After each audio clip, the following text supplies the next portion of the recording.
10, the Clay County Prosecutor's Office determined that a deputy acted in self-defense when he shot and killed Jeffery Dale Millsap on January 2nd. KCTV5 obtained a document saying the shooting was legally justified. Before his death, authorities say that Millsap stole a gun and shot a man inside of a car dealership. Tonight, our Emily Rittman spoke to that man. It's a story that you will only see on KCTV5. Jody Hendricks says his life changed at 11:32 on January 2nd. He is still facing a long road to recovery 167 days after he was shot 7 times. Inside the Academy Sports and Outdoors in Liberty around 11 a.m. on January 2nd, police say Jeffery Millsap filled out the paperwork to buy a gun and gave an employee a photo ID. When the background check denied Millsap the purchase, police say he jumped the counter and stole a handgun and ammunition at knife point. Anybody that jumps a counter at knife point and steals a gun, they deserve to go to jail. From there, investigators say Millsap drove to the landmark Dodge Chrysler Jeep dealership off Nolan Road in Independence, where Jody Hendrick worked.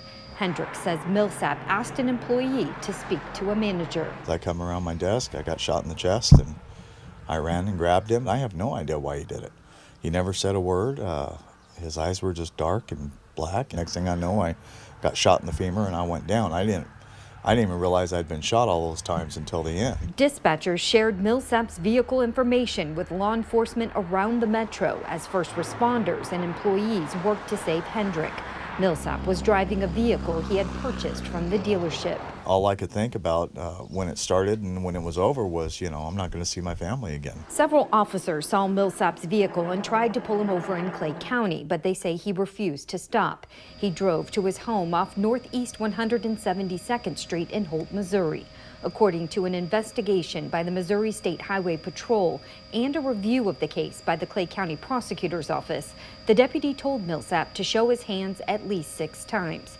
Prosecutors say body camera video showed Millsap continue to reach into his jacket pocket and eventually retrieve the stolen firearm and pointed it at the deputy. The deputy fired his duty weapon 17 times.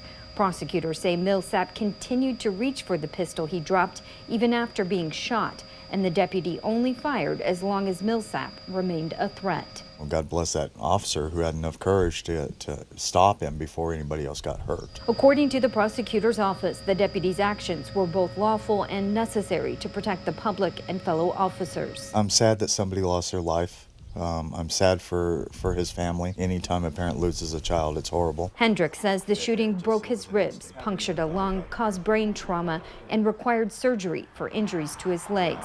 He is no longer in a wheelchair and is using a cane or crutches to walk. A life-changing event, reminds you of what's important to you, which is, the family. It gives me a lot of time to spend with the wife and the kids. Emily Rittman, KCTV5 News.